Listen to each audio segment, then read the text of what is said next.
तो आज की इस वीडियो में मैं एक मानवा को एक्सप्लेन करूंगा जहां पे हमारा मेन कैरेक्टर एक गेम के अंदर चला जाता है जो कि वो खेल रहा होता है और वो एक बारबेरियन कैरेक्टर के बॉडी को पजेस कर लेता है। अपने गेमिंग एक्सपीरियंस और एक बारबेरियन के बॉडी के साथ वो इस दुनिया में कैसे सर्वाइव करेगा, आज उसी कहानी को हम जानेंगे। तो चलिए बिना किसी देरी के चलते हैं वीडियो की तरफ।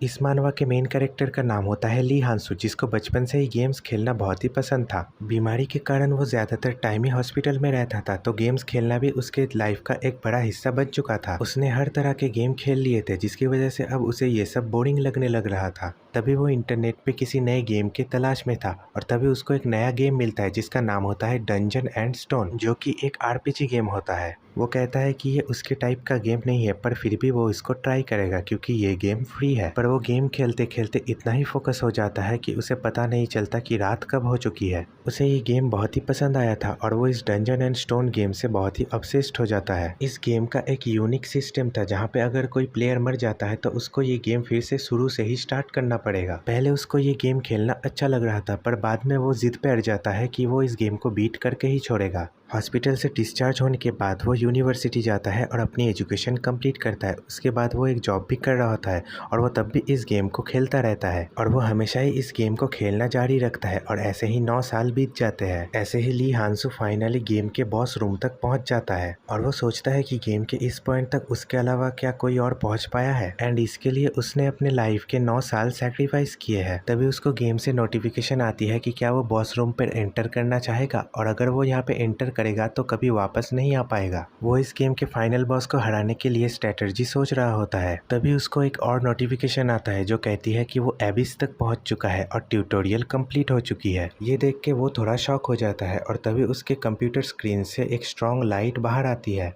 इस लाइट की वजह से उसके पूरे शरीर में एक जलने जैसा दर्द होने लगता है और वो बेहोश हो जाता है। और फिर उसके कंप्यूटर स्क्रीन में एक नोटिफिकेशन आता है कि ट्रांसमिशन शुरू हो रहा है। इसके बाद जब वो अपनी आंखें खोलता है तो वो अपने आप को एक अनबिलीवेबल सिचुएशन पे पाता है जहाँ पे एक अजीब सा आदमी उन लोगों को स्पीच दे रहा होता है। अपने आसपास देखने के बाद उसको पता चलता है कि वहाँ एलईडी लाइट की जगह मशाल जल रहे होते हैं और उसके चारों तरफ बारबेरियन भरे पड़े हुए हैं। वहाँ पे जिस लैंग्वेज में बात हो रही थी वो उसने कभी नहीं सुनी थी, पर फिर भी वो उस लैंग्वेज को समझ पा रहा था। तभी वो अपने आप को शांत करता है और सोचता है कि पहले उसको सिचुएशन को समझना पड़ेगा और फिर उसको जानकारी इकट्ठा करनी पड़ेगी। तभी वो अपने आप को देख के सरप्राइज हो जाता है कि उसकी अब मसल वाली बॉडी है और उस पे बहुत सारे टैटूज भी है। तभी जो आदमी स्पीच दे रहा होता है वो कहता है कि अब जिनका भी नाम बुलाया जाएगा वो आगे आएंगे। फिर वो उसके सामने के बंदे को आगे बुलाता है, जो कि आगे आने के बाद थोड़ा आसपास देख के एक डबल साइडेड कुल्हाड़ी को चूज करता है। इसके बाद वो बंदा एक के बाद एक बारबेरियंस को आगे बुलाता है और वो लोग अपने हथियार चूज करते हैं। तभी ली हांसू को ये सिचुएशन फैमिलियर लगती है जहाँ पे जवान योद्धा अपने हथियार चूज कर रहे होते हैं और वो समझ पाता है कि ये डंजन एंड स्टोन गेम की दुनिया है।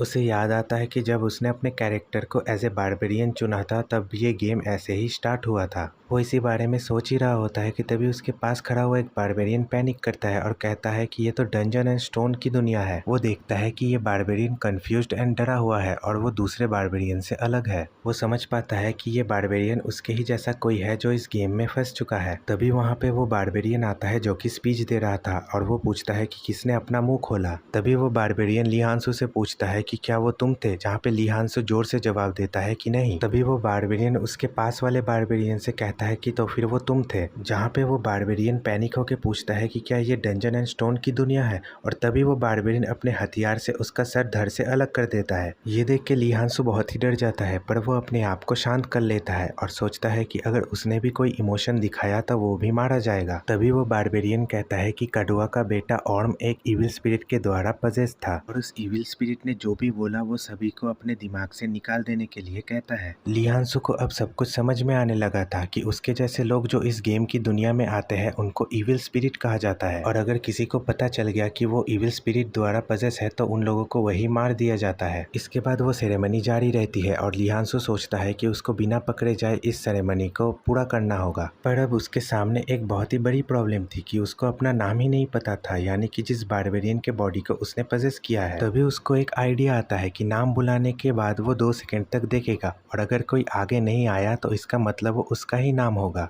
पर प्रॉब्लम यह है कि वो उसके अलावा भी किसी और इविल स्पिरिट का नाम हो सकता है जो कि इस गेम की दुनिया में आया होगा। तभी वो स्पीच देने वाला बारबेरियन कहता है कि जैंडेल के बेटे ब्यॉर्न आगे आओ। 2 सेकंड बीत जाते हैं और कोई आगे नहीं आता और ली हांसू सोचता है कि ये शायद उसका ही नाम होगा और वो आगे बढ़ने लगता है। एंड चैप्टर 1 यहीं पे खत्म हो जाती है।